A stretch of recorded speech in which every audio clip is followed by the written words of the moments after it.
দুনিয়ার সবকিছুর ক্ষমতা রাখেন আমার আল্লাহ। ওই আল্লাহর কাছে যে যা চায় আল্লাহ তাই দান করে।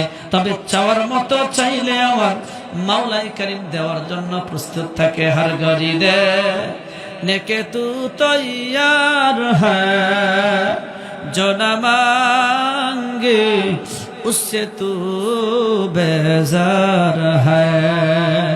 আল্লাহ তাআলা দেওয়ার জন্য প্রস্তুত, কিন্তু যে চায় না আল্লাহ তার উপর বেজার থাকেন। তবে চাওয়ার মতো চাইতে হবে। কুতুবউদ্দিন বখতিয়ার কাকির মা এইবার সেজদায় পড়ে গেছে, মাওলাই করিমকে ডেকে বলে, আল্লাহ গো, যা কিছু করছি আপনার জন্যই করছি।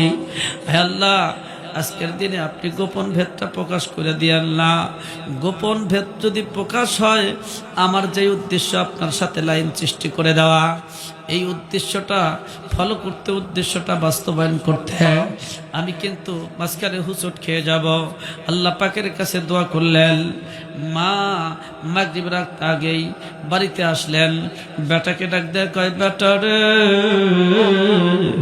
আজকে কি আসরের সালাতটা তুমি আদায় করছো নাকি? মা নাই, এই জন্য তুমি সালাত আদায় করো নাই। সন্তান নিশ্চিন্ত ভাবে উত্তর দিচ্ছে, হ্যাঁ মা, দৈনন্দিনের মতো আজকে তুমি নাই, তাতে কি, আমি আসরের নামাজ আদায় করছি। কয়, বেটা, নামাজ আদায় করছো, রুটি না পাইয়া কি কিছু মনে করছো? বেটা কুতুবউদ্দিন বখতিয়ার কাকি ডেকে বলে, মাগো মা, কে কয় রুটি পাই নাই? আজকের রুটির এত সুগ্রান, হাতটা নাকের কাছে নিয়ে দেখো। সত্য সত্য মা হাতটা নাকের কাছে নিয়ে দেখে, এমন সুগ্রান, যেই সুগ্রান জীবনে কোনোদিন কল্পনাও করতে পারে নাই। জোরে কান সুবহানাল্লাহ। দুনিয়ার মধ্যে জান্নাতি খাবার আল্লাহ পৌঁছায় দেয়, এরকম দৃষ্টান্ত আছে না নাই? এই জান্নাত সম্পর্কে আল্লাহর রাসূল বলেন, মালা ইমরাত ওয়ালা উদুন সামিয়াত ওয়ালা খাতরা আলা কলবি বাশার। জান্নাত এমন জায়গা, যেই জায়গা সম্পর্কে কেউ কল্পনা করতে পারে না, কেউ চোখেও দেখে না, কেউ তার সৌন্দর্যের খবর কানেও শোনে না।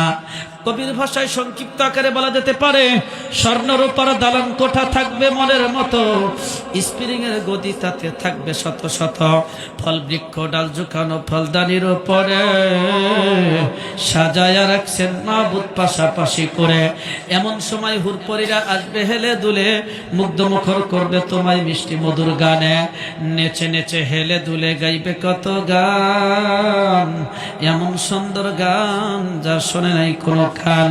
হুর প্রেমে মুগ্ধ হয়ে আশেক মুমিন যত, এক এক মিলনে 70 বছর হবে গত। নামাজ রোজা নাইকো, সেথা নাইকো কোনো কাম, কেবল খানা পিনা প্রেম প্রীতি আর আনন্দ আরাম। চিৎকার দিয়ে বলেন মারহাবা। এরকম নিয়ামতপূর্ণ জান্নাত আমরা চাই কি চাই না? কে কে চাই? দুইখানে হাত তুলে মাওলাই করিমকে দেখাই, লিল্লাহি তাকবীর, আরে তাকবীর। আল্লাহ সবাইকে এই নিয়ামতপূর্ণ জান্নাত দান করেন, সকলেই বলেন আমিন। মা দেখতেছে দেখতেছে, এই ঘেরান আসলে দুনিয়ার কোনো ঘেরান না, এইটা জান্নাতি খুশবু, জান্নাতি ঘেরান। জোরে কান সুবহানাল্লাহ। মার ইমানি পাওয়ার আরো বেড়ে গেছে। জোরে কান সুবহানাল্লাহ। এই বান্দার মুসলমান মা ছোটবেলা থেকে সন্তানকে গড়িয়ে তুলতেছে। মা কিভাবে সন্তান আল্লাহমুখী হয়, নামাজমুখী হয়, ইসলামমুখী হয়, না মা প্রশিক্ষণ দিয়ে তুলতেছে। এই যে কুতুবউদ্দিন বখতিয়ার কাকি রহমাতুল্লাহ আলাইহি, এই জন্য তাকে মাদারজাত আল্লাহর ওলি বলা হয়। ওনার জীবনীটা বড় শিক্ষণীয় জীবনী। আমি কিঞ্চিত শুধু আপনাদের সামনে আলোচনা করার ইচ্ছা পোষণ করছিলাম, মাঝখানে কেটে দিলাম। বয়োবৃদ্ধ অবস্থায় যখন কুতুবউদ্দিন বখতিয়ার কেমন বুজুর্গ, মার দোয়ার বদৌলতে এরকম মাদ্রাসা শিক্ষার কারণে কেমন বড় বুজুর্গ হয়েছেন, আমি একটু আপনাদের সম্মুখে কিছু দৃষ্টান্ত আপনাদের সামনে তুলে ধরার চেষ্টা করব।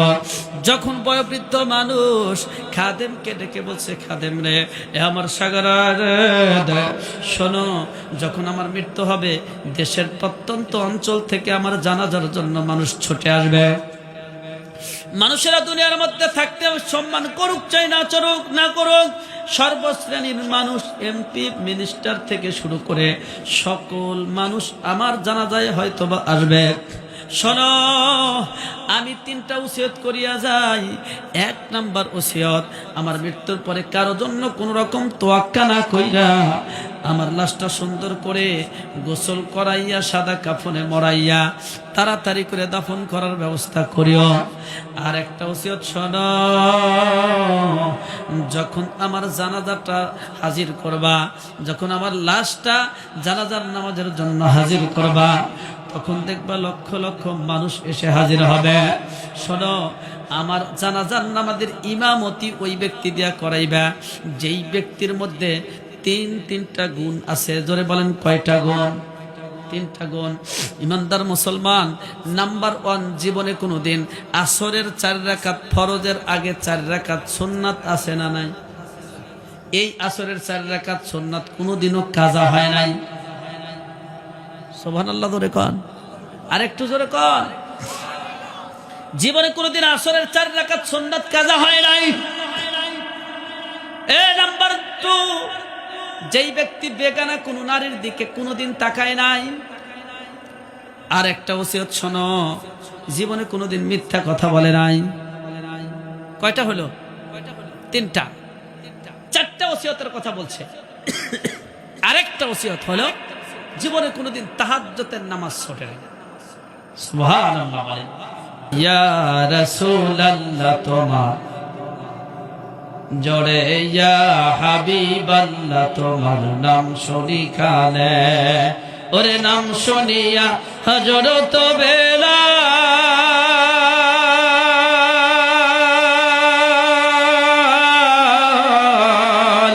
তোমার প্রেমে হইল মাতাল। চিৎকার দিয়ে বলেন মারহাবা। দেখছেন, যুবকদের চেয়ে মুরব্বীদের আওয়াজ বেশি। যুবকরা জাগলেই জাগবে বাংলাদেশ। যুবকরা যখন জেগেছে, আওয়াজ যখন দিয়েছে, বাংলাদেশের মধ্যে বিপ্লব ঘটেছে। কি বলেন, কথা ঠিক না? যুবক, এখন তো যুবকদের খুঁজে পাওয়া যায় না। দেখেন, বয়োবৃদ্ধ মানুষ গ্রামের মধ্যে খুব কম, কারণ যুবক বয়সী মানুষ মারা যাচ্ছে। এই জন্য যে কয়টা দিন থাকি অন্তত পক্ষে দিন ইসলামের পক্ষে একটু স্লোগান দেব। রাজি আছে তো সবাই? হ্যাঁ। সম্মানিত হাজিরিন, আমরা কোরআনের পক্ষে, রাসূলের পক্ষে, হাদিসের পক্ষে।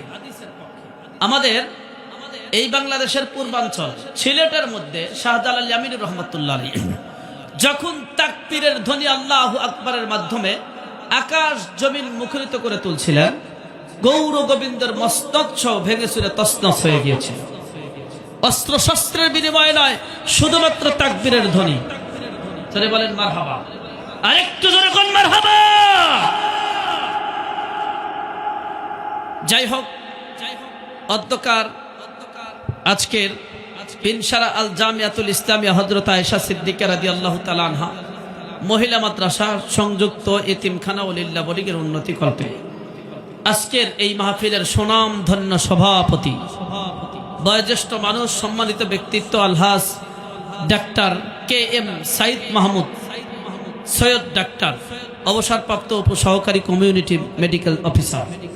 আল্লাহ রাব্বুল আলামিন আজকের মাহফিলের সুনাম ধন্য সভাপতি সাহেবকে হায়াতে তৈয়বা দান করেন। সকলেই বলেন আমিন। সহ সভাপতি হিসেবে উপস্থিত রয়েছেন জনাব আলহাজ মোহাম্মদ আব্দুল আলিম বাচ্চু, উপদেষ্টা অত্র মাদ্রাসা, জনাব আলহাজ মোহাম্মদ আব্দুল সোবহান মন্ডল, উপদেষ্টা অত্র মাদ্রাসা। কিছুক্ষণ পূর্বে আলোচনা করে ধন্য করলেন বিশিষ্ট আলেমে দ্বীন, আপনাদের এলাকার গৌরব, সারা বাংলার আলোড়ন সৃষ্টিকারী, আমাদের এলাকার সুনামধন্য এক মাদ্রাসার সুনামধন্য শিক্ষক হযরতুল আল্লামা হাফেজ মাওলানা নূর নবী বিন নজরুল ইসলাম সাহেব। আল্লাহ রাব্বুল আলামিন ওনাকে হায়াতে তৈয়বা দান করেন, দ্বীন ইসলামের দাওয়াত দিয়ে দেশ বিদেশে প্রোগ্রাম করার মতো তৌফিক দান করেন। সকলেই বলেন আমিন। আপনাদের এলাকার সন্তানের জন্য দোয়া করলাম। আমিন বলতে একটু আওয়াজটা একটু উঁচা হওয়া উচিত ছিল। সবাই বলেন আমিন। আর একটু মহব্বতে বলেন আমিন। এর পূর্বে আলোচনা করে ধন্য করছেন হযরত হাফেজ মাওলানা মোহাম্মদ এরশাদুল্লাহ আল হুসাইনি সাহেব মাদ্দাজিল্লাহুল আলিয়া, দেগার ওলামা ইকরাম উপস্থিত রয়েছেন, আমার অত্যন্ত মহাব্বতের কাছের প্রিয় মানুষ, অত্র মাদ্রাসার সুনামধন্য পরিচালক মুফতি মোহাম্মদ নাজবুল হাসান আফেন্দি সাহেব, দেগার ওলামা ইকরাম, সম্মুখ প্রাণে উপস্থিত রয়েছেন সম্মানিত মুরব্বিয়ানে আজম, ছোট্ট ছোট্ট কচিকাচা সমবয়স্ক যুবক ভাইরা, পর্দার অন্তরালে অবস্থিত আমার সতী সাদী মা ও বোনেরা, সকলের প্রতি আমি আমার আন্তরিক শুভেচ্ছা জ্ঞাপন করে সর্বপ্রথম শুকরিয়া আদায় করছি সেই মহান রব্বুল আলামিনের দরবারে, যে আল্লাহ জাল্লা শানুহু তাবারাক ওয়া তাআলা বিভিন্ন ব্যস্ততাকে উপেক্ষা করে কোরআনের মাজলিস তথা জান্নাতের বাগানের মধ্যে কিছুক্ষণ সময়ের জন্য হলেও জুড়ে মিলে বসে থাকার মতো তৌফিক দান করলেন। এজন্য সকলেই মুহাব্বাতান শুকরিয়া আদায় করছি, সকলেই বলি আলহামদুলিল্লাহ। শুকরিয়া আদায় করছি কার? মুহাব্বতে বলেন কার? আল্লাহ রাব্বুল আলামিনের শুকরিয়া আদায় করে নিয়ামত পাওয়ার পরে শুকরিয়া আদায় করলে আল্লাহ নিয়ামত বাড়ায় দেন। লা ইন শাকারতুম লা আযীদান্নাকুম ওয়া লা ইন কাফারতুম ইন্না আযাবি লাশাদীদ। আমরা নিয়ামত পাইছি, এমন নিয়ামত পাইছি যতক্ষণ এইখানে বসে থাকবো সেকেন্ডে সেকেন্ডে নফল ইবাদতের সওয়াব আল্লাহ আমলনামায় লিখে দেন। আর একটু জোরে কই। সম্মানিত হাজিরিন, এই মাহফিলটা যদিও দেখতেছি সামিয়ানায় ঘেরা, কিন্তু এটা জান্নাতের বাগান। এইখানে যারা বসতে পেরেছে জান্নাতি মানুষ। জান্নাতের বাগানের মধ্যে সব মানুষ ঢুকতে পারে না, যে ঢুকতে পারে তার নসিব ভালো। এজন্য আমরা যারা ঢুকতে পেরেছি শেষ মোনাজাত করে যদি যেতে পারি, আল্লামা ইমাম কুরতুবী রহমাতুল্লাহ আলাইহি বলেন, তওবা করে শেষ মোনাজাত করে মাহফিল থেকে উঠলে জিন্দেগীর তামাম সগীরা কবিরা যাবতীয় গুনাহগুলো আল্লাহ মাফ করে জান্নাতের মেহমান বানিয়ে বাড়িতে পাঠান। শেষ মোনাজাত করে উঠবো তো ইনশাআল্লাহ। শুধু তাই নয়, সম্মানিত হাজিরিন, হ্যাঁ, এদিক সেদিক যারা কথা বলতেছেন কথার আওয়াজ বন্ধ। মা বোনদের মধ্যে যারা কথা বলতেছেন সবাই চুপ করে বসেন। যদি আলোচনা শুনতে কষ্ট হয় বাড়িতে গিয়ে ঘুমান, একটা কাজে লাগবে। আর এখানে যদি থাকতেই হয় তাহলে আওয়াজ বন্ধ করে চুপ করে বসে পড়েন। কোরআনের মাহফিল চলছে, আমরা এখান থেকে কেউ ওঠা বসা করবো না, বক্তা উঠবো না, শ্রোতা উঠবো না। বক্তা ওয়াজ করতে করতে যদি সভাপতি সাহেবের কাছে অনুমতি চাই 2 মিনিটের বিরতি দেন, আমি একটু ঘুরে আসি। আচ্ছা, এই বক্তাকে কি আপনারা সুস্থ মনে করবেন? মনে করবেন ডায়াবেটিস অথবা অন্য কিছু আছে, কি বলেন? কথা ঠিক না? তো বক্তা যদি 1 ঘন্টা ওয়াজ করতে 1-1.5 ঘন্টা আলোচনার মাঝে সে বিরতি নিতে না পারে, এদিক সেদিক উঠে যেতে না পারে, তাহলে শ্রোতারা যদি ওঠে, শ্রোতাদের মধ্যে যারা বয়োজ্যেষ্ঠ বয়োবৃদ্ধ মানুষ তারা উঠলে উঠতে পারেন, কিন্তু যুবক শ্রেণীর কেউ যদি ওঠে মনে করতে পারি সেও অসুস্থ। কথা হয় না। আপনারা কি আমার সাথে একমত? হ্যাঁ, কেউ যদি ওঠে মা বোনদেরকে বলবো আপনারা উকি মেরে দেখবেন কে ওঠে। অসুস্থ যুবকের সাথে আত্মীয়তা করার কোনো প্রশ্নই আসে না। কি বলেন? কথা ঠিক না? সম্মানিত হাজিরিন, কালামে হাকিমের সূরা জুমারের 9 নম্বর আয়াত তেলাওয়াত করেছি। এদিক সেদিক কথা বলে সময় নষ্ট করব না। আমরা যারা আলোচনা করে থাকি দেখা যায় অনেক সময় স্টেজেই বর্তমানে আজকে যে কয়জন শ্রোতা এই পরিমাণ মানুষ থাকে, অনেক সময় থাকে, আবার অনেক সময় এর চেয়ে কম শ্রোতা নিয়েও আলোচনা করতে হয়। যাই হোক, আপনাদের গ্রামটার অনেক নাম আছে, সুনাম আছে।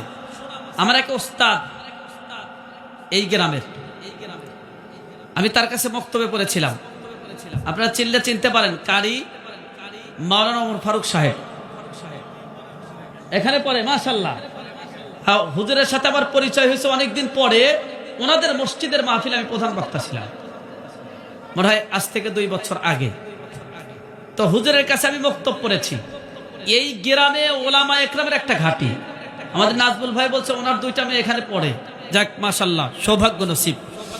তো ওলামা একরামের যেখানে সান্নিধ্য বেশি, এরকম একটা গ্রামে আজকে এইরকম সুন্দর পরিবেশে বসে আছি। আজকের মোনাজাত আশা করি আল্লাহ কবুল করবেন। এরপরে এখানে হাদিসের দর্স হয়, মোনাজাত হবে, কায়েমানুবককে আল্লাহ যাতে কবুল করেন সবাই বলেন ইনশাআল্লাহ। ইরশাদ হচ্ছে, সম্মানিত হাজিরিন, এর আগে বলে নেই, এই প্রতিষ্ঠানে কোরআনী শিক্ষা দেওয়া হয়। বাবা তলেবে ইলমরা, এদিকে খেয়াল করো, তোমরাও কিছু পাবে আশা করি। আমি বিশেষ করে তোমাদের উদ্দেশ্যে কথা বলবো। কিছুক্ষণ আগে আমাকে একজন বলছে যে যাক ভালোই হয়েছে, আজকের বক্তাগুলো সব ইয়ং, অল্প বয়সের বক্তা। এই বক্তাদের মধ্যে মাওলানা হাফেজ মাওলানা নূর নবী বিন নজরুল ইসলাম, হ্যাঁ তাকেই একটু বয়স্ক মনে হয়, আর সবাই ইয়ং। আমি বললাম যে নূর নবী বিন নজরুল ইসলাম উনি বয়সে কম, কারণ উনি তো সদ্য কিছুদিন আগে বিবাহ শাদী করলেন। আর আমার পড়ালেখা শেষ হয়েছে 2009 সালে, দাওরা হাদিস শেষ করছি। 2010 সাল থেকে আমি আলোচনার মানে এই জগতে আছি। তাহলে কি একদম কম? কি মনে হয়? 16 বছর হলো আমি কর্মজীবনে আছি, 16 বছর হলো। হ্যাঁ, তাহলে তো বয়স একদম কম না। এই কথা বলার দ্বারা বুঝাইলাম যে আলোচনার মাঠে যদিও আমাকে ছোট দেখতেছেন, আসলে ছোট না। একটু ধৈর্য ধারণ করে আমরা বোঝার চেষ্টা করব। এই মাদ্রাসায় কোরআনী শিক্ষায় শিক্ষিত করা হয়, কোরআনী শিক্ষা দান করা হয়। কথা ঠিক বলেন না ব্যাঠিক বলবেন? শুধু কোরআন নয়, হাদিস শেখানো হয়। একজন মানুষ কোন পথে চললে আমার আল্লাহ রাজি হয়, রাসূল সন্তুষ্ট হয়, এগুলা শিক্ষা দেওয়া হয়। এজন্য আল্লাহ রাসূল বলছেন যে তোমাদের মধ্যে একটা হাদিস পড়ছি, তোমাদের মুখস্থ আছে না? পরিচিত হাদিস, খায়রুকুম, বলো তো দেখি খায়রুকুম। হ্যাঁ, দেখছেন ওরা পারে। তোমাদের মধ্যে সর্বোত্তম ওই ব্যক্তি যে কোরআন শেখে এবং আরেকজনকে শিখায়। কে বলছেন? আল্লাহ রাসূল সাল্লাল্লাহু আলাইহি ওয়াসাল্লাম বলছেন। কি বলছেন? বর্তমান আজকে বাংলাদেশে প্রধানমন্ত্রীর চেয়ে শ্রেষ্ঠত্ব কম না বেশি? কথা হয় না? বেশি। বেশি যদি না হবে, নির্বাচনী ইস্তেহার ঘোষণা করলে সরকার প্রধান হোক, বিরোধী দলীয় নেত্রী হোক, সর্বপ্রথম শাহজালাল ইয়ামিনী রহমাতুল্লাহ আলাইহির মাজার জিয়ারত করে নির্বাচনী প্রচারণা শুরু করে। কথা ঠিক না? কেন? তারাও জানে তাদের চেয়ে শ্রেষ্ঠ বাংলাদেশের পীর মাশায়েখ, আলেম ওলামা, তাদের কাছে বর্তমান প্রধানমন্ত্রী বলেন, প্রেসিডেন্ট বলেন, বর্তমান এই আপনার এমপি মন্ত্রী বলেন, এরা কিছু না। রাসূলও বলছেন সর্ব উত্তম ওই ব্যক্তি যে কোরআন শেখে এবং অপরকে শেখায়। তাহলে এই যে নাজমুল ভাই ভালো একটা কাজ করেন না? কথা কয় না? ভালো কাজ করেন। উনি কিছুক্ষণ আগে একটা কথা বলছেন যে অনেকে মনে করেন প্রাইভেট প্রতিষ্ঠান, হ্যাঁ এই জন্য অনেকে আসেন না। আমি তো মনে করি সবচাইতে এই বিনসারার মধ্যে দানবীর যতগুলো আছে, বড় বড় দানবীরের মধ্যে অন্যতম দানবীর মুফতি নাজমুল নূর সাহেব। কেন?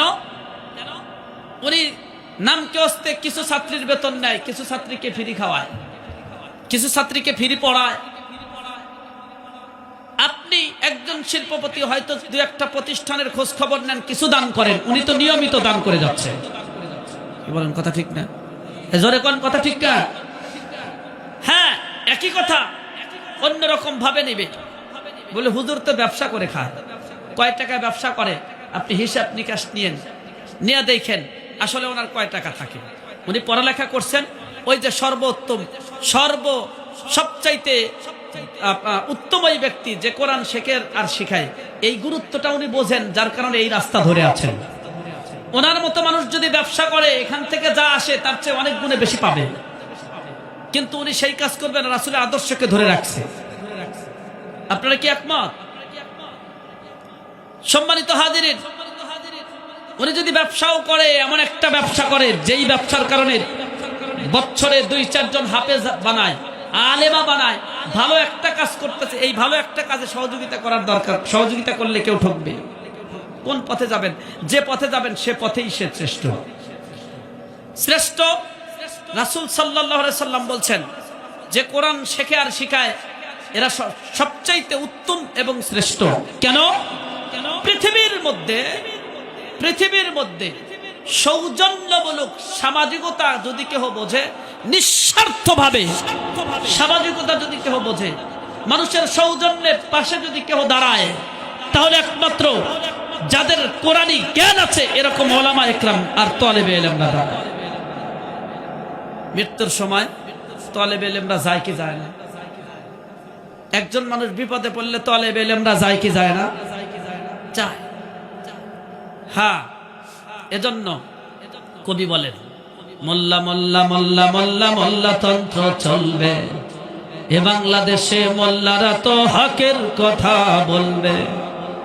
যতই করো গলাবাজি, করো ষড়যন্ত্র, এ বাংলাদেশের জমিনে ভাই চলবে মোল্লা তন্ত্র।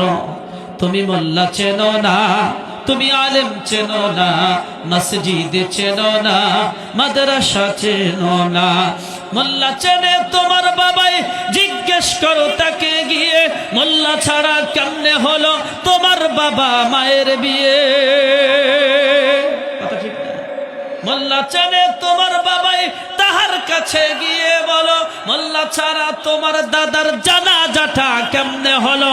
কোমল সুরে জিজ্ঞেস করো তুমি তোমার মাকে, তোমার জন্মে তোমার কানে আজান দিল সে কে? জোরে কোন কথা ঠিক কিনা?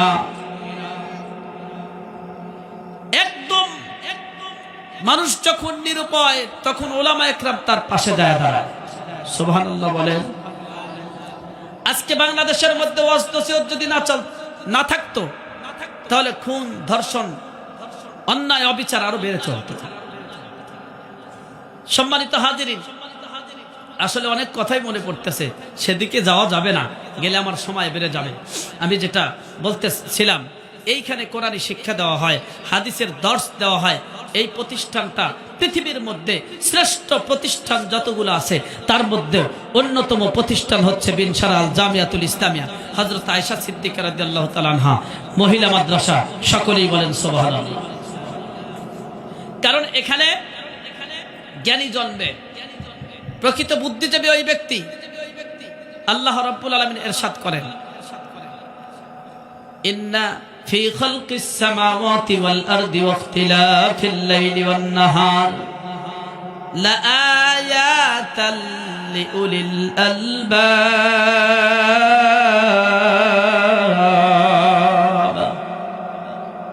আকাশ জমিনের সৃষ্টি এবং রাত দিনের বিবর্তনের মধ্যে যেই শিক্ষা রয়েছে, এটা প্রকৃত বুদ্ধিজীবীদের জন্য উত্তম দৃষ্টান্ত রয়েছে। প্রকৃত বুদ্ধিজীবী কারা? যারা কোরআনী শিক্ষায় শিক্ষিত হয়। সমাজের মধ্যে বড় ডাক্তার, বড় ইঞ্জিনিয়ার, বড় ম্যাজিস্ট্রেট, ধর্মীয় শিক্ষা যদি তার না থাকে, তাকে বিশ্বনবী আপনার বুদ্ধিজীবী বলে নাই। বুদ্ধিজীবী তাকে বলছেন যার মধ্যে কোরআনী শিক্ষা আছে। কালামে হাকিমের সূরা জুমারের 9 নম্বর আয়াত তেলাওয়াত করেছে। আয়াতে কারিমার মধ্যে আল্লাহ রাব্বুল আলামিন একথাই ইরশাদ করেন, কুল হাল ইয়াস্তাবিল্লাযীনা ইয়ালামুনা ওয়াল্লাযীনা লা ইয়ালামুন। ওগো নবী বলুন, যারা জানে আর যারা জানে না তারা কি সমান? না, তারা সমান না। যারা কোরআনী শিক্ষায় শিক্ষিত আর যারা কোরআনী শিক্ষায় শিক্ষিত না তারা সমান না। কেহ কেহ এরকম আছে বলতে পারে, হুজুর কোরআন শিখলে কি এমন লাভ, সামাজিকতায় কোনো কাজে আসে না তাদের। আমি তো মনে করি বাংলাদেশের মধ্যে কোরআনী শিক্ষায় শিক্ষিত মানুষগুলো যদি না থাকতো, ওলামায়ে দ্বীন যদি না থাকতো, ডাক্তাররা সকলেই কসায়ে পরিণত হতো।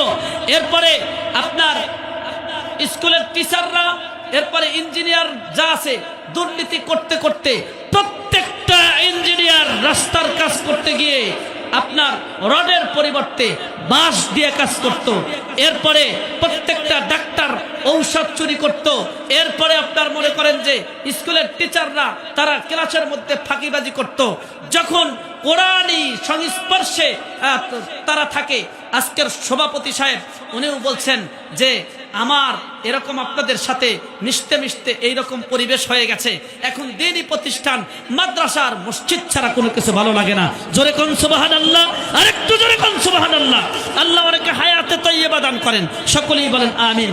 এরকম ওলামা ইকরাম, তালেবে ইলমদের যদি সংস্পর্শ না থাকতো তাহলে দেশের মধ্যে অরাজকতা সৃষ্টি হইতো। ইমানদার মুসলমান যখন কোনো ডাক্তার দুর্নীতি করবে, যখন কোনো ইঞ্জিনিয়ার দুর্নীতি করবে, যখন কোনো জেনারেল শিক্ষায় শিক্ষিত মানুষ যখন চেষ্টা করে কিছু ফাঁকিবাদী করবে, তখন এই কোরআনী শিক্ষা রেড সিগন্যাল জারি করে বলতে থাকে, এই তুমি যাদের সাথে মেশো তারা কিন্তু মানে তোমাকে শিক্ষা দিয়েছে, কোরআনী মাহফিলে ওয়াজ মাহফিলে উলামা একরাম শিক্ষা দিয়েছে, কোরআন তোমাকে শিক্ষা দেয় এইটা দুর্নীতি, অন্যায়, অপরাধ, এইগুলো করলে দুনিয়ার মধ্যে অশান্তি, আখিরাতের মধ্যে তোমাকে জাহান্নামের আগুনে জ্বলতে হবে। এই কোরআন যখন রেড সিগন্যাল জারি করে তখন এই মানুষগুলা রাস্তা আপনার ঘুরে আবার দিনের পথে, সঠিক পথে পরিচালিত হওয়া শুরু করে। বলে রাখুন, কোরআনী শিক্ষা সমাজকে সুন্দর করার জন্য কোরআনী শিক্ষার অবদান আছে না নাই? কি বলেন, অবদান আছে না নাই? আছে। সম্মানিত হাজিরিন, আল্লাহ পাক ইরশাদ করতেছেন, যারা জানে আর যারা জানে না তারা সমান না। আরেকটু সামনে আসেন। যারা কোরআনী শিক্ষায় শিক্ষিত তাদেরকে আল্লাহ মানুষ বলছেন, কোরআনী শিক্ষা নাই যাদের তাদেরকে চতুষ্পদ জানোয়ার বলছেন। এ কথা কার? কথা হয় না।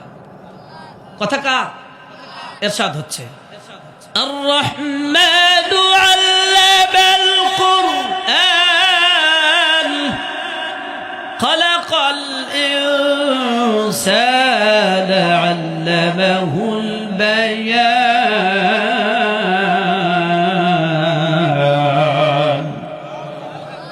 দয়াময় আল্লাহ যিনি কোরআন শিক্ষা দিয়েছেন, মানুষ সৃষ্টি করেছেন।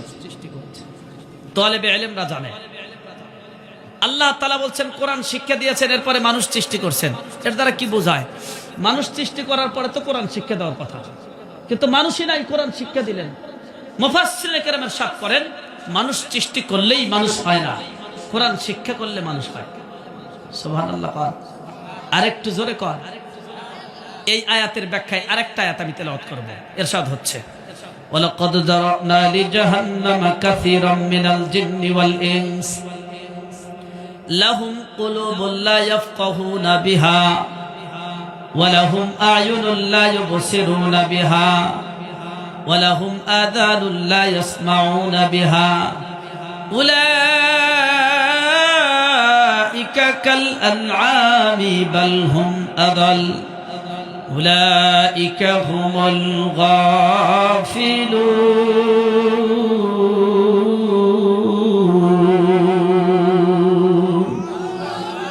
পৃথিবীর মধ্যে কিছু জিন আর মানুষ রয়েছে যাদের জন্য আল্লাহ রাব্বুল আলামিন জাহান্নামকে সৃষ্টি করছেন। কি সুবহানাল্লাহ বলবেন না নাউজুবিল্লাহ? আর নাউজুবিল্লাহ একটু জোরে কর। কিছু জিন আর মানুষের জন্য আল্লাহ জাহান্নাম সৃষ্টি করছেন। কোন জিন আর কোন মানুষের জন্য আল্লাহ জাহান্নাম বানাইলেন? ইরশাদ হচ্ছে, যেই মানুষের চোখ আছে, চোখ দ্বারা যা দেখা, কোরআন দেখা, হাদিস দেখা, ভালো ওলামা একরামকে দেখা, এরা তা না দেখে টিভির পর্দায় বসে থাকে। যেই মানুষগুলোর কান আছে, কান দ্বারা যা শোনার দরকার তা শোনে না। যেই মানুষগুলা আহারে হাত পা আছে, যেদিকে যাওয়ার দরকার সেই পথে চলে না। এক কথায় আল্লাহ আর তার রাসূলের আদর্শের ভিন্ন পথে পরিচালিত হয়। আল্লাহ রাব্বুল আলামিন আফসোসের সাথে বলেন, ওরা চতুষ্পদ জানোয়ারের মতো, ওরা চার পাওয়া জানোয়ারের মতো। বালহুম আদল, এই পর্যন্ত বলে কিন্তু আল্লাহ শেষ করেন নাই। আল্লাহ বলতেছেন, বরং তার চেয়েও নিকৃষ্ট। জোরে কর নাউজুবিল্লাহ। এক কথায় যাদের কোরআনী শিক্ষা আছে, কোরআন অনুযায়ী নিজের জিন্দেগি যাপন করে, এই ব্যক্তি মানুষ। যেই ব্যক্তি এর ভিন্ন পথে চলে, উল্টা চলে, এই ব্যক্তিকে আল্লাহ রাব্বুল আলামিন চতুষ্পদ জানোয়ারের মতো বলছেন। এই পর্যন্ত বলে শেষ করেন নাই, বরং তিনি বলছেন, না, তার চাইতেও নিকৃষ্ট। এ আমার বাবা, আমার ভাই ও পর্দার অন্তরালের মা ও আমার বোন, একটা কুকুর মনে করেন গভীর রজনীতে আপনি বাড়িতে আসছেন, কুকুর ঘেউ ঘেউ করে চিল্লানি দিয়েছে। আপনি যখন কুকুরকে একটা ধমক দিচ্ছেন, ধ্যাত বলে একটা ধমক দিচ্ছেন, কুকুর বেচারা দৌড় দিয়ে এসে আপনার পায়ের কাছে মাথাটা নিচু করে দিয়ে লেজটা এরকম ঘুমায়া, নেজটা একটা ঘুরায়া বলতে থাকে, বুঝাইতে থাকে, মালিক রে, বুঝতে পারি রে আপনি আমার বাড়ির মালিক, আমি মনে করেছি ভিন্ন কোনো মানুষ হয়তো এখানে এসেছে, এজন্য আমি তাকে শাসন করার জন্য, ভয় দেখানোর জন্য ঘেউ ঘেউ করে উঠছিলাম। এই কুকুর দেখবেন মালিকের খায়, মালিকের পরে মালিক অনেক সময় তাকে মারধর করলে মালিকের বাড়ি ছাড়ে না। জোরে কম কথা ঠিক কিনা? কুকুর হায়া মালিক রে চিনল, কিন্তু যেই মানুষটা তার মালিক রে চেনে না, এই মানুষকে আমার আল্লাহ রাব্বুল আলামিন কুকুর আর শুকুর আর চতুষ্পদ জানোয়ারের চাইতে নিকৃষ্ট বলছেন। সমাজের মধ্যে আমরা অনেকে অনেক শিক্ষিত মনে করি, অনেকে দাপট দেখাই, আমরা বড় আইডল মনে করি নিজেকে, কিন্তু না না না, আমার আল্লাহ বলেন তোমার মধ্যে যদি ইসলামী শিক্ষা না থাকে, তোমার মধ্যে যদি কোরআনী শিক্ষা না থাকে, তোমার কোনো দাম নাই। যখন তুমি দুনিয়া থেকে বিদায় নিবা, একটা কুকুর আর শুকুর আর জীব জানোয়ারের যতটুকু দাম ততটুকু নাই। জোরে কোন কথা ঠিক কিনা? বাবারে, এই আয়াতের ব্যাখ্যায় আমি একটা হাদিস পাঠ করব। আল্লাহর রাসূল সাল্লাল্লাহু আলাইহি ওয়াসাল্লাম ইরশাদ করেন, আদ-দুনিয়া জিফা ওয়া তালিবুহা কিলাব। দুনিয়াটা হচ্ছে মরা গরুর মতো, আর এই দুনিয়ার পিছনে যারা লিপ্ত, যারা কোরআন সুন্নাহকে বাদ দিয়া দুনিয়ার পিছনে লিপ্ত, এরা হচ্ছে চতুষ্পদ, এরা হচ্ছে কুকুরের মতো। কুকুরের কথা কেন বললেন?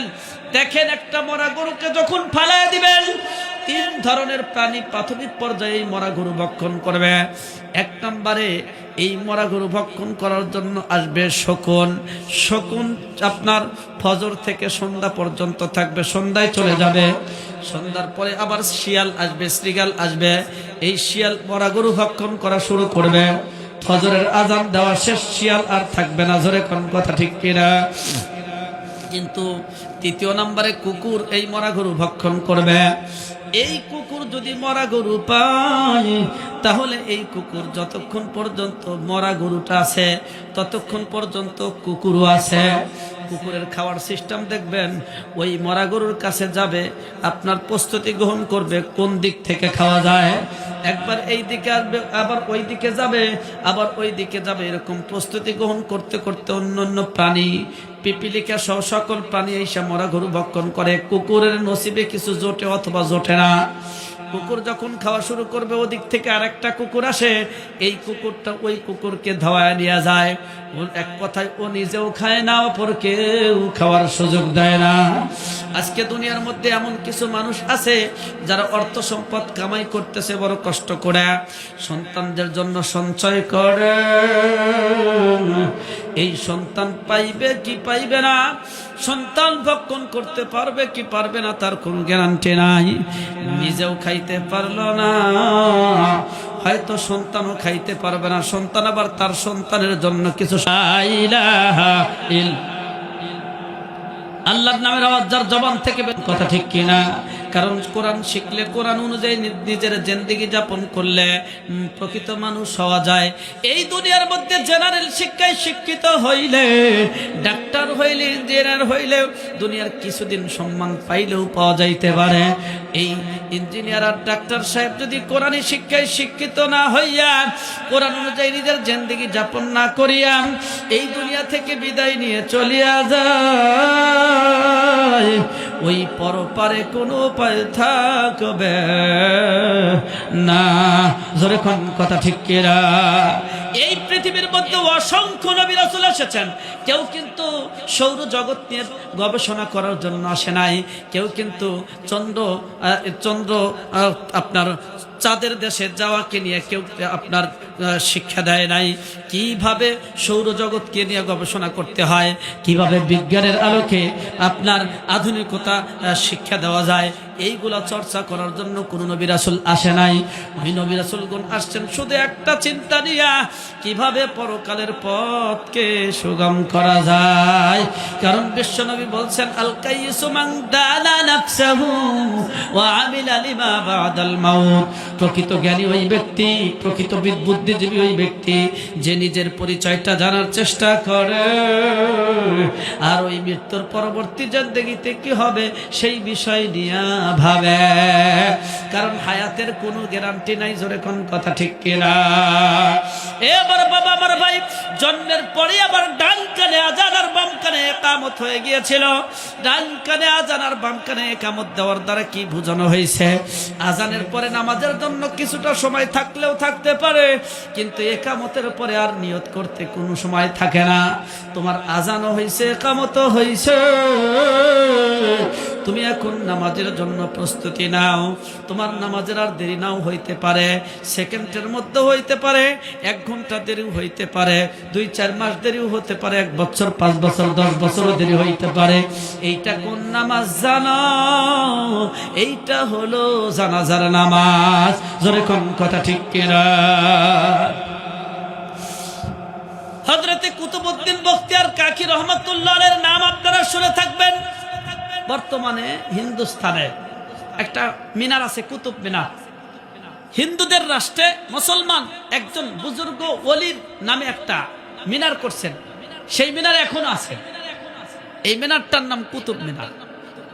এই কুতুব মিনারটা কিভাবে হলো সেটা আপনাদের সংক্ষিপ্তভাবে আমি একটু বোঝানোর চেষ্টা করব। তবে আমি আপনাদের যেটা বুঝাইতে চাচ্ছি, খাজা কুতুবউদ্দিন বখতিয়ার কাকি ছোট্ট একটা মাসুম ছেলে, তাকে হাত ধরে নিয়ে আসছেন, হাত ধরে মা নিয়ে আসা এরকম মুফতি নাজমুল হাসান ভাই ওনার মাদ্রাসার মতো একটি মাদ্রাসায় ভর্তি করে দিয়ে ওস্তাদকে বলতেছেন, ওস্তাদ আমার সন্তানকে একটু মানুষ বানান।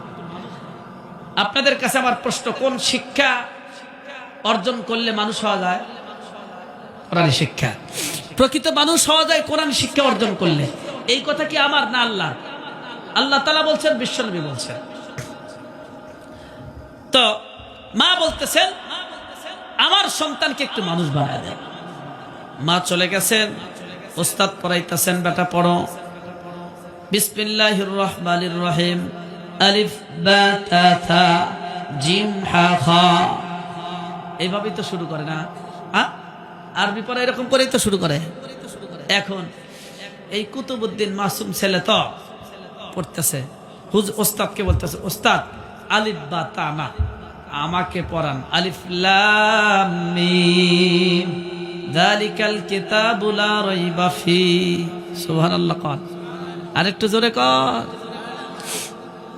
এখন ওস্তাদ বলতেছে ঠিক আছে পড়ো। আলিফ লাম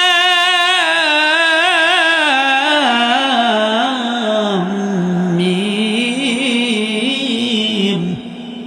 ছাত্র পড়ে আলিফ লাম মিম যালিকাল কিতাবু লা রাইবা ফীহি হুদাল লিল মুত্তাকিন। আল্লাহু আকবার। পড়তে পড়তে পড়তে পড়তে 15 পারা শেষ। সুবহানাল্লাহ। বয়স মাত্র 5 থেকে 6 বছর, 15 পারা শেষ। এখন ওস্তাদ বলতেছে বেটা পড়ো, আরো পড়ো। ছাত্র কুতুবউদ্দিন বলতেছে আমি আর পারি না। আচ্ছা এতটুকু পারলে কেমনে? কয় হুজুর আমি তাও জানি না। সুবহানাল্লাহ। আপনারা জানেন না খাজা আব্দুল কাদের জিলানী রহমাতুল্লাহ 18 পারার হাফেজ ছিলেন? জানেন না আপনারা? হ্যাঁ, একই হালত। মা নিয়ে এসে দিয়েছেন ওস্তাদের কাছে, ওস্তাদ পড়তেছেন আর পড়তে পড়তে 18 পারা শেষ করছেন। সুবহানাল্লাহ।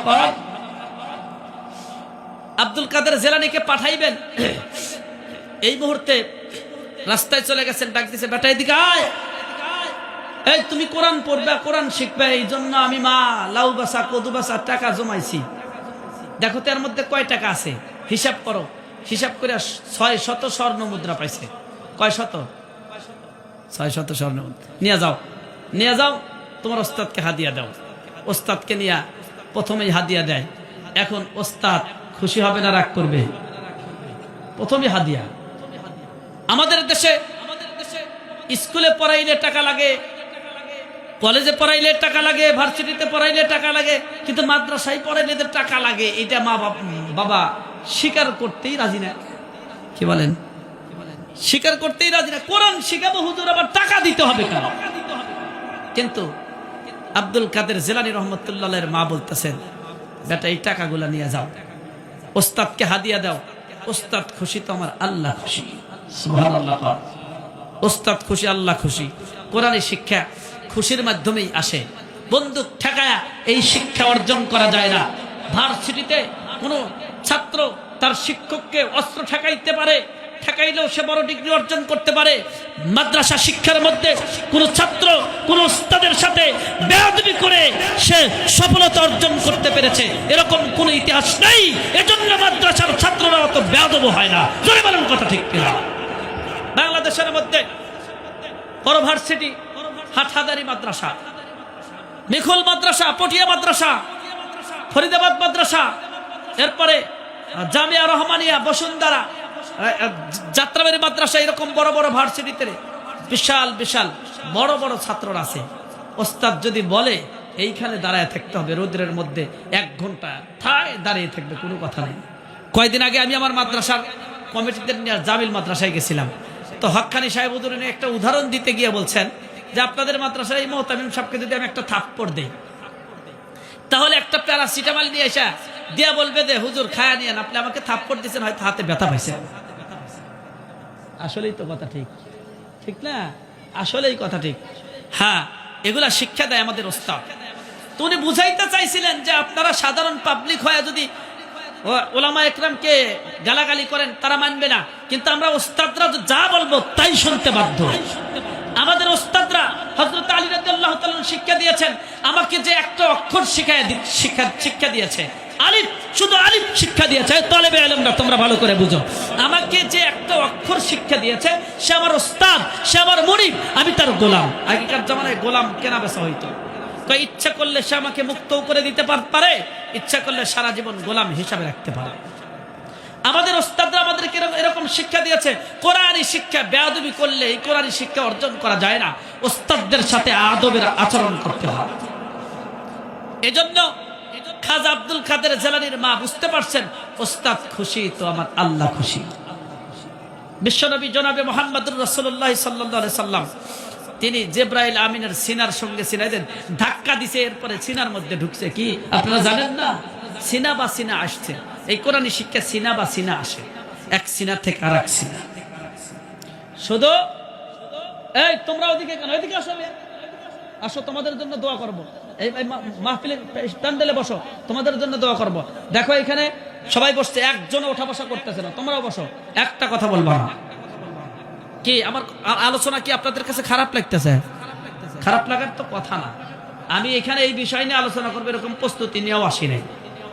আপনাদের দেখে ভালো লাগছে তাই এরকম কিছু কথা মুফতি নাজমুল ভাই বললেন, মাদ্রাসা যেহেতু মাদ্রাসা শিক্ষা, এ বিষয়ে কিছু আলোচনা করলেই ভালো হয়। তো যাই হোক, আমি যেটা বলতেছিলাম সেটি হচ্ছে, প্রথমেই হাদিয়া নিয়ে পাঠিয়ে দিয়েছেন। আব্দুল কাদের জিলানী কি ঠকছেন? 600 স্বর্ণ মুদ্রা আরে নিয়ে গেছেন। ওস্তাদ খুশি হয়ে গেছে, খুশি হয়ে বলতেছেন, বেটা পড়ো বিসমিল্লাহির রহমানির রহিম।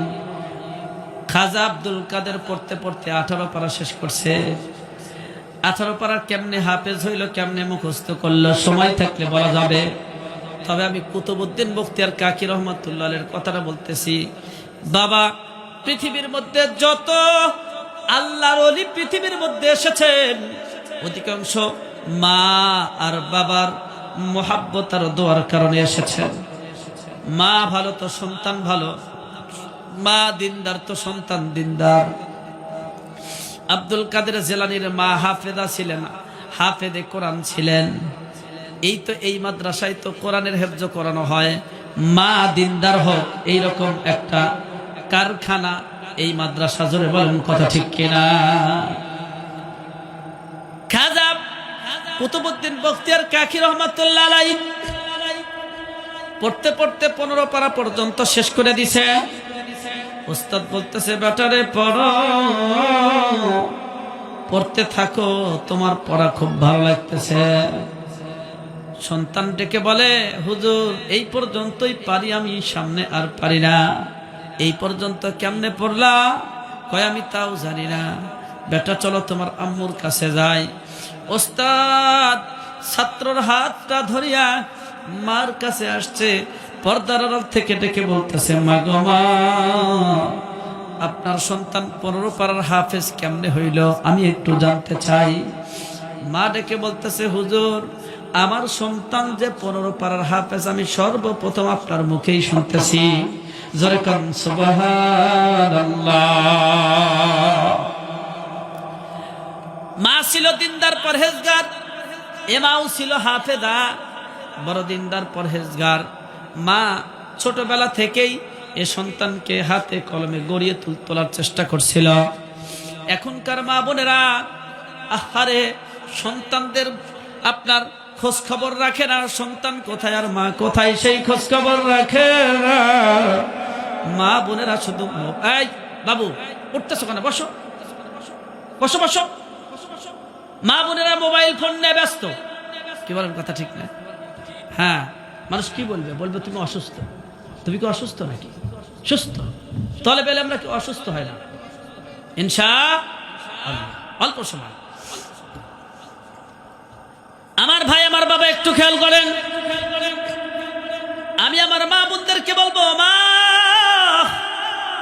ওই মোবাইল ফোন তোমাকে ধ্বংসের পথে নিয়ে যাচ্ছে, তুমি তোমার সন্তানকে ফাঁকি দিচ্ছ। এই সন্তান বড় হবে, যখন তোমার সন্তানের সহযোগিতা দরকার তুমিও সন্তানকে তোমার পাশে পাইবা না। ধরে কোন কথা ঠিক কিনা? মা ছোট্ট সন্তান কুতুবউদ্দিনকে নামাজের তালকিন দেয়, বেটা নামাজ পড়ো, নামাজ পড়ো, নামাজ পড়লে আমার আল্লাহ খুশি হয়। এখন জিজ্ঞাসা করে আল্লাহ কোথায় থাকে, আল্লাহ কেমনে খুশি হয়? যতটুকু বুঝানোর ততটুকু বুঝাইছে। এরপরে মা চিন্তা করছেন, আমার সন্তান এখনই আল্লাহ সম্পর্কে বুঝবে না, অতএব আমার সন্তান যা পছন্দ করে সেদিকেই আকৃষ্ট করতে হবে। প্রত্যেকটা মা তার সন্তানের পছন্দের বিষয়টা জানে কি জানে না? জানে। এইবার কুতুবউদ্দিন বখতিয়ার কাকির মা বলতেছে, বেটা নামাজ পড়ো, নামাজ পড়লে রুটি পাওয়া যায়। জানে তো যে সন্তান রুটি খুব পছন্দ করে। হ্যাঁ, এখন এই সন্তান মার সাথে নামাজ পড়ে, দেখবেন সন্তানরা বাবা যা করে মা যা করে তাই করে। এইরকম বাবা নামাজ পড়ে তো এরকম নিয়ত করে এরকম তাকায় আর এরকম করে, করে কি করে না? হ্যাঁ, বাবা মা যা করে সন্তান তাই করে। শুধু মুসলমানের সন্তান এরকম করে তা না, ওই হিন্দুদের সন্তানও ওই বাবা হুম নমো নমো এরকম করে। হ্যাঁ, হিন্দুদের সন্তান বাবা যা করবে সন্তানও তাই করবে। আমি দেখি এই আপনার সলঙ্গা কলেজ মসজিদে নামাজ পড়াই তো মসজিদের ওই পাশে হিন্দু পিচ্ছে এক গেদা গান করতে হবে, হরে হরে রাম রাম রাম হরে হরে রাম হরে হরে রাম হরে হরে হরে। আমি বললাম, বাবু এত সুন্দর গান কোনে পাইছ? কয় আমার আব্বু শিখাইছে। জোরে কন নাউজুবিল্লাহ। আরেকটু জোরে কন। ওরা যার জিকির করে, যেগুলা পাঠ করে, যেগুলা ওরা সবসময় আলোচনা পর্যালোচনা করে, চর্চা করে, সন্তান সেইগুলো শিখবে, এটাই স্বাভাবিক। কিন্তু কই আমরা মুসলমান, আমাদের সন্তানরা তো কোরআন শেখে না। হ্যাঁ, আমরা অনেক দূরে আছি না। এখন কুতুবউদ্দিন বখতিয়ার কাকি রহমাতুল্লাহ আলাইহির মা বলছে, বেটা নামাজ পড়ো, নামাজ পড়লে রুটি পাওয়া যায়। এইবার রুটির লোভে লোভে নামাজ পড়ে। মা ওদিকে না রুটি বানায় সুন্দর করে বিছানার নিচে রেখা দেয়। সন্তান নামাজ পড়ে কয়, মা রুটি কই? কয় বিছানার নিচে হাত দাও, রুটি পাইবে। বাস বিছানার নিচে হাত দেয়, রুটি পেয়ে যায়। তো এই জন্য নামাজ 5 ওয়াক্ত, কোনো কোনো সময় 2 ওয়াক্তের বেশি পড়ে, রুটি বেশি খাওয়া দরকার। হ্যাঁ, কারণ নামাজ পড়লেই তার চাহিদা অনুযায়ী সেই খাবারটা সে পেয়ে যায়। মার তো উদ্দেশ্য আল্লাহর সাথে লাইন সৃষ্টি করে দেওয়া। তোর কোন কথা ঠিক কিনা? এখন একদিনকার ঘটনা, মা বেচারা দূরে কোনো আত্মীয় বাড়ি গেছে, জোহরের নামাজ আদায় করে আসরের আগেই চলে আসবে। ঘটনাক্রমে দেরি হয়ে গেল, আসরের আগে আসতে পারলো না। আসর নামাজ গড়ে যায়, সূর্য লাল লাল হয়ে যায়। মার চিন্তা হয়, আহা আসরের নামাজের আজান হয়ে গেছে, সন্তান তো নামাজ আদায় করবে। দৈনন্দিনের মতো আজকেও রুটি তালাশ করবে, কিন্তু রুটি যদি না পায় আমার গোপন ভেদ সব প্রকাশ হয়ে যাবে। জোরে কোন কথা ঠিক কিনা? মনে হবে মাও নাই রুটিও নাই। এ দুনিয়ার সব কিছুর ক্ষমতা রাখেন কে? মোহাব্বত করে বলেন তো, আর একটু মোহাব্বতের সাথে বলেন কে? দুনিয়ার সব কিছুর ক্ষমতা রাখেন আমার আল্লাহ। ওই আল্লাহর কাছে যে যা চায় আল্লাহ তাই দান করে, তবে চাওয়ার মতো চাইলে আমার মাওলাই করিম দেওয়ার জন্য প্রস্তুত থাকে। হর গরি দে নেকে তু তৈয়ার হ্যায়, जो न मांगे उससे तू बेजार है। আল্লাহ তাআলা দেওয়ার জন্য প্রস্তুত, কিন্তু যে চায় না আল্লাহ তার উপর বেজার থাকেন। তবে চাওয়ার মতো চাইতে হবে। কুতুবউদ্দিন বখতিয়ার কাকির মা এইবার সেজদায় পড়ে গেছে, মাওলাই করিমকে ডেকে বলে, আল্লাহ গো, যা কিছু করছি আপনার জন্যই করছি। হে আল্লাহ, আজকের দিনে আপনি গোপন ভেদটা প্রকাশ করে দিয়েন না। গোপন ভেদ যদি প্রকাশ হয়, আমার যে উদ্দেশ্য আপনার সাথে লাইন সৃষ্টি করে দেওয়া, এই উদ্দেশ্যটা ফলো করতে, উদ্দেশ্যটা বাস্তবায়ন করতে আমি কিন্তু মাঝখানে হুঁচট খেয়ে যাব। আল্লাহ পাকের কাছে দোয়া করলেন। মা মাগরিব রাত আগেই বাড়িতে আসলেন, বেটাকে ডাক দেয়, কয় বেটা রে, আজকে কি আসরের সালাতটা তুমি আদায় করছো নাকি? মা নাই এই জন্য তুমি সালাত আদায় করো নাই। সন্তান নিশ্চিন্ত ভাবে উত্তর দিচ্ছে, হ্যাঁ মা, দৈনন্দিনের মতো আজকে তুমি নাই, তাতে কি, আমি আসরের নামাজ আদায় করছি। কয় বেটা, নামাজ আদায় করছো, রুটি না পাইয়া কি কিছু মনে করছো? বেটা কুতুবউদ্দিন বখতিয়ার কাকি ডেকে বলে, মাগো মা, কে কয় রুটি পাই নাই? আজকের রুটির এত সুগ্রান, হাতটা নাকের কাছে নিয়ে দেখো। সত্য সত্য মা হাতটা নাকের কাছে নিয়ে দেখে, এমন সুগ্রান, যেই সুগ্রান জীবনে কোনোদিন কল্পনাও করতে পারে নাই। জোরে কান সুবহানাল্লাহ। দুনিয়ার মধ্যে জান্নাতি খাবার আল্লাহ পৌঁছায় দেয়, এরকম দৃষ্টান্ত আছে না নাই? এই জান্নাত সম্পর্কে আল্লাহর রাসূল বলেন, মালা ইমরাত ওয়ালা উদুন সামিয়াত ওয়ালা খাতরা আলা কলবি বাশার। জান্নাত এমন জায়গা, যেই জায়গা সম্পর্কে কেউ কল্পনা করতে পারে না, কেউ চোখেও দেখে না, কেউ তার সৌন্দর্যের খবর কানেও শোনে না। কবির ভাষায় সংক্ষিপ্ত আকারে বলা যেতে পারে, স্বর্ণরূপার দালান কোঠা থাকবে মনের মতো, স্প্রিং এর গদি তাতে থাকবে শত শত, ফল বৃক্ষ ডাল ঝুঁকানো ফলদানির উপরে সাজায়া রাখছেন মাবুদ পাশাপাশি করে। এমন সময় হুরপরীরা আসবে হেলে দুলে, মুগ্ধ মুখর করবে তোমায় মিষ্টি মধুর গানে, নেচে নেচে হেলে দুলে গাইবে কত গান, এমন সুন্দর গান যা শোনে নাই কোনো খান।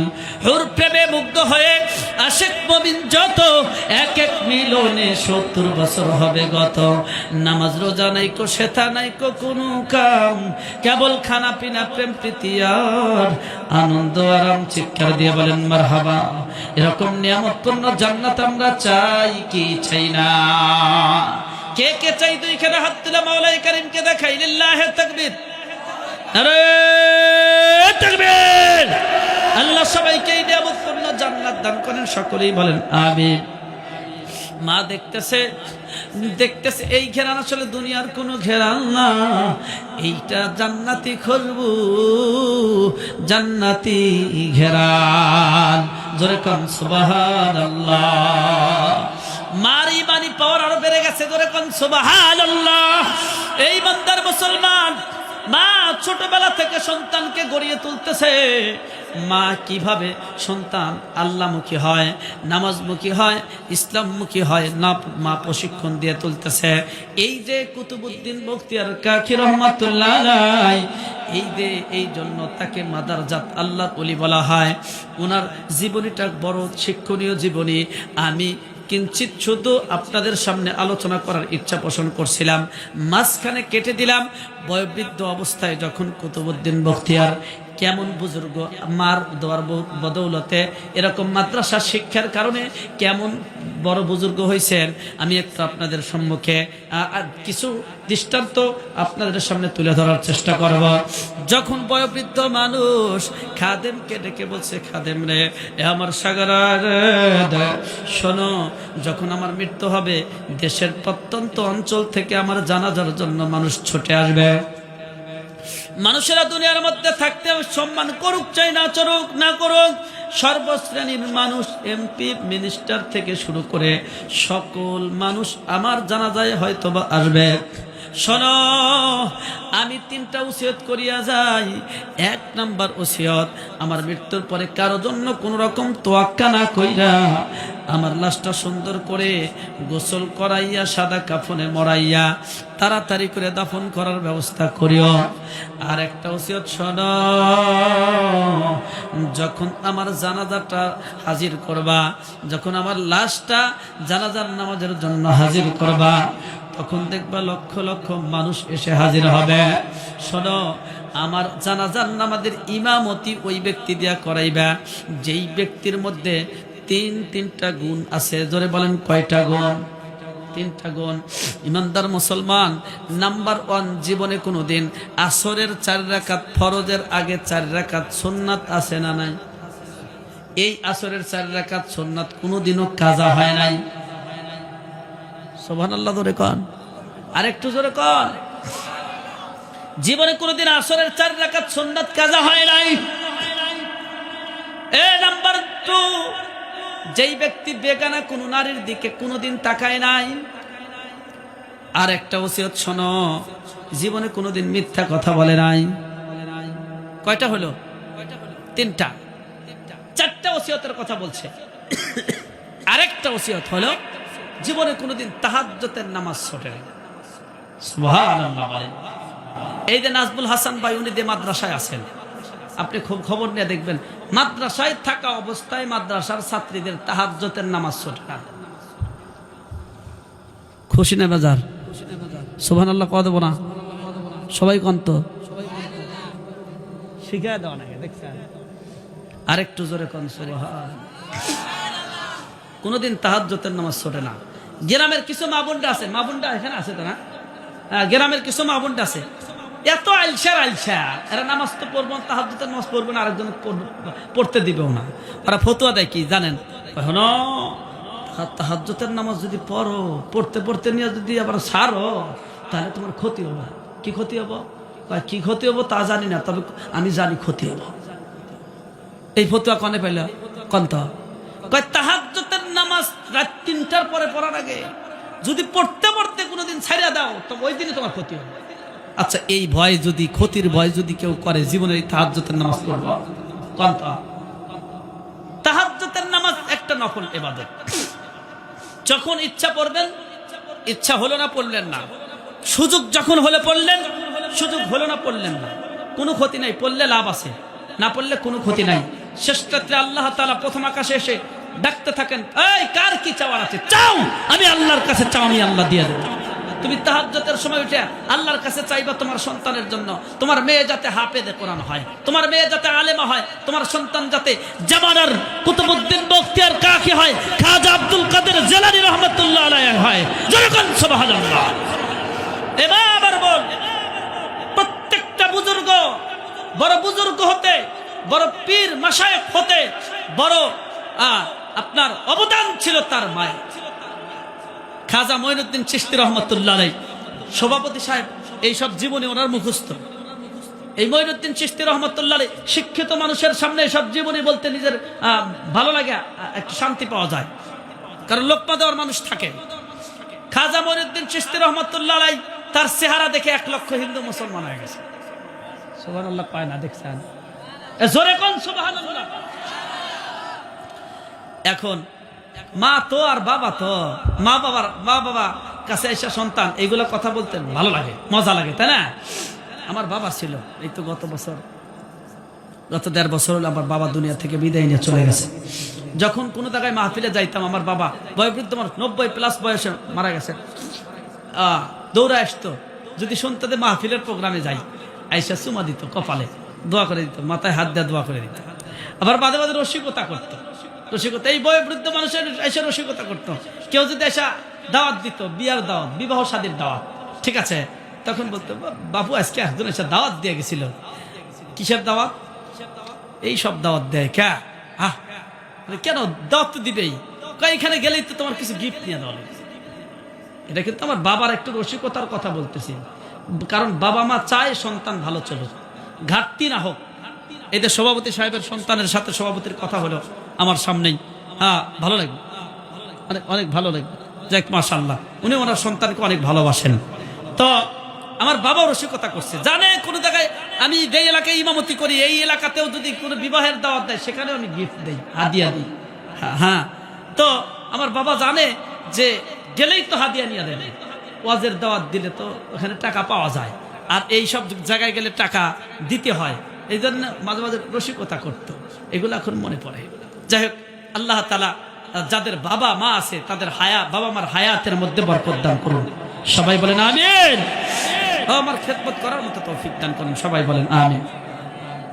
তো এরকম খাজা মঈনুদ্দিন চিশতি রহমাতুল্লাহ আলাইহি আয়েশা, এই বাবা শোনো, খাজা মঈনুদ্দিন চিশতি রহমাতুল্লাহ আলাইহি আয়েশা বলতেছেন মাকে, মা জানো আজকে একটা ঘটনা ঘটছে। কি? কয় আমার চেহারা দেখে আমার দরবারে এসে 1 লক্ষ হিন্দু মুসলমান হয়ে গেছে। মা আশ্চর্য না, বলতেছে এটা তো আমার ক্রেডিট, এটা আমার পাওয়া। সুবহানাল্লাহ। এখন মঈনুদ্দিন চিশতি আশ্চর্য, কি কয় এত সাধনা করি, এত ইবাদত করি, মা আজকে বলতেছে যে এটা আমার পাওয়া। মা কেমনে? খাজা মঈনুদ্দিন চিশতি রহমাতুল্লাহ আলাইহির মা বলতেছে, বেটারে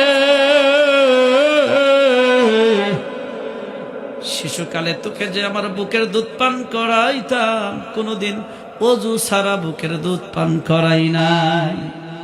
সুবহানাল্লাহ, জোরে কর। তোকে যে ঘুম পাড়াইতাম, এই ঘুম পাড়ার অবস্থায় শিয়াল ভূতের গল্প করতাম না, কোরআন তেলাওয়াত করে তোর কানে কানে শোনাইতাম। এখনকার মা বোনেরা আহারে সন্তানদেরকে ঘুম না, ওই বেজে আসলো, এই শিয়াল এলো, কি কয় না, সত্য কথাটা মিথ্যা কথা। এক সময় তো ওই সন্তান বোঝে না। সেই পিতা মাতা ছোট্ট অবস্থায় মাসুম সন্তানদেরকে ধোঁকা দেয়, এই সন্তানরা বড় হয়ে ওই পিতা মাতাকে ধোঁকা দেওয়া শুরু করে। শিক্ষা দিয়েছে তার পিতা মাতা। জোরে বলেন কথা ঠিক না? ইমানদার মা আমার বোন, একটু খেয়াল করো মা। একজন মা পারে তার সন্তানকে কুতুবউদ্দিন বখতিয়ার বানাইতে, একজন মা তার সন্তানকে পারে রাবেয়া বসরির মতো তার মেয়েকে বানাইতে, একজন মা পারে তার সন্তানকে জামাল আব্দুল কাদের জিলানী বানাইতে। এ মা আমার বোন, একটু খেয়াল করো মা। তুমি মোহাব্বত করে তোমার সন্তানকে জামিয়া ইসলামিয়া আয়েশা সিদ্দিকা মাদ্রাসায় দিছো, তোমার মেয়ে পর্দা করে, তোমার মেয়ে ইবাদত করে, নামাজ পড়ে, ইবাদত বন্দেগী করে, কিন্তু দেখা যায় মেয়ে পর্দা করে কিন্তু মার মাথায় কাপড় থাকে না। এরকম আছে না? নাই? মার মাথায় কাপড় নাই, মেয়ে বোরকা পড়ছে, পর্দা করছে, হাতে পায়ে মোজা দিছে, কি যেন কোন কারণে মা পর্দাটা গ্রহণ করতে পারে নাই। ও মা, তুমি যেমন হইবা তোমার সন্তানও তেমন হবে। এরকম নেশা আস্তে আস্তে ছুটাইতে হবে। আমি আজকে জুবাইর ভাইকে বললাম যে আমিও মাঝে মাঝে পান খাইতাম মাঝে মাঝে। একজন আমার মহাব্বতের একজন মানুষ, উনি বলছে যে এইটা আমার পছন্দ না। আমি দেখলাম একজন মানুষের হলেও তো পছন্দ না, ঠিক না? এমন কি আছে এটা খাইতেই হবে আমাকে? বাস বাদ দিছি, শেষ। বাদ দিছি তো দিছি। হ্যাঁ, যেইটা পছন্দ না মানুষের সেটা কেন খাবো? আমি আবার ভাইদেরকে বলবো, তোমার মেয়ে হাফেজে কোরআন, তোমার ছেলে আলেমে দ্বীন, তুমি এখনো বিড়ি কেমনে তার সামনে বিড়িতে কেমনে টান দাও? সন্তানদেরকে পাঠায় দেয়, বিড়ি নিয়ে এসো, পাঠায় না? কত বড় মেধা বাবা মার, নিজের সন্তানকে বিড়ি আনার জন্য দেয়। এখন সব সন্তান তো ভাই একরকম না। এই সন্তানগুলো একদিন দুই দিন আনতে আনতে, বাবা এর মধ্যে কি টেস্ট পায়, আমি চকলেটের মধ্যে টেস্ট পাই, বাবা এর মধ্যে সে টেস্ট পায়, তাহলে মানে চকলেটের সাইডেই মানে টেস্ট বেশি। এখন ম্যাচ একটা মানে খোসা মাইরা বিড়ির মাথায় টান দিয়া মানে আপনার দেহের নাক দেও ধুমা বাড়ায়, কান দেও বাড়ায়। বুঝতে পারছেন? প্রথমবার একটু কষ্ট হলো, আরেকবার টান দেয়, কয় ভালোই তো লাগে। এই জন্যই তো আমার বাবা এটা ছাড়ে না। শিক্ষা দিল কে? কথা কয় না, বাবাই তো শিক্ষা দিল। এই জন্য বাবা যদি ইচ্ছা করে, মা যদি ইচ্ছা করে, তার সন্তানকে জামানার বর্তমানে সবচাইতে বড় ভিলেন বানাবে, সেটা পারবে। বর্তমানে জামানার মধ্যে সবচাইতে বড় আপনার নাফরমানি বানাইবে, সেটাও পারবে। যেহেতু নাফরমানি, এই জন্য কারো নাম বললাম না। তবে মা আর বাবা যদি ইচ্ছা করে, এই সন্তানকে আবার জামানার বড় বুজুর্গ বাইজিদ বোস্তামি রহমাতুল্লাহের মতো বড় বুজুর্গ বানাইতে পারে। ধরে কোন কথা ঠিক কিনা? মার দোয়ায়, মার প্রচেষ্টায় কুতুবউদ্দিন বখতিয়ার এত বড় বুজুর্গ হয়েছেন। আজকে তিনি বলতেছেন, ও আমার খাদেম, যেই ব্যক্তির মধ্যে 4টা গুণ পাওয়া যাবে না, যদি এইরকম ব্যক্তি না পাওয়া যায়, 4টা বৈশিষ্ট্যওয়ালা কোনো ব্যক্তিকে যদি না পাও, তাহলে আমার লাশটা জানাজা করার কোনো দরকার নাই। প্রয়োজনে আমাকে এই অবস্থায় রেখে দিও, এই অবস্থায় দাফন করে দিও, জানাজা করার কোনো দরকার নাই। লাশটা রাইখে এই 4টা ওসিয়তের কথা, এই 4টা বৈশিষ্ট্যওয়ালার কথা যখন শাগরেদ বলে দিল, তখন মানুষেরা লক্ষ লক্ষ মানুষ চিন্তায় পড়ে গেছে, এই রকম মানুষ কি পাওয়া যায়? জীবনে কোনোদিন আসরের 4 রাকাত সুন্নত ছুটে নাই, জীবনে কোনোদিন মিথ্যা কথা বলে নাই, জীবনে কোনোদিন বেগানা নারীর দিকে তাকায় নাই, জীবনে কোনোদিন তাহাজ্জুদের নামাজ আদায়, তাহাজ্জুদের নামাজ যার ছুটে নাই, এরকম ব্যক্তি পাওয়া তো দুনিয়ার মধ্যে বড় কঠিন। জোরে কোন কথা ঠিক কিনা? আধা ঘন্টা পার হয়ে যায়, কোনো মানুষ জানাজার সামনে আসে না। তাহলে কি আমাদের এত বড় বুজুর্গ যাকে আমরা ভাবতাম, এই বুজুর্গ ব্যক্তি কি জানাজা ছাড়াই তাকে দাফন করা হবে, নাকি দাফনই হবে না, কি হবে না হবে সবাই চিন্তায় পড়ে গেছে। কেউ কেউ আবার কান্নাকাটি শুরু করে দিছে। আরে আমরা যার এতদিন যাকে ওস্তাদ হিসাবে মনে করতাম, সম্মান করতাম, আজকে তার এই করুণ অবস্থা। এত বড় ওসিয়ত কেন করে গেল? বাবারে, তার সিনার মধ্যে এমন একটা আল্লাহ রাব্বুল আলামিন এমন একটা চিন্তা, এমন একটা ধারণা জন্মিয়ে দিয়েছিলেন, যার কারণে তিনি প্রবল ভাবে এইরকম একটা ওসিয়ত করে গেছে। জোরে কোন কথা ঠিক কিনা?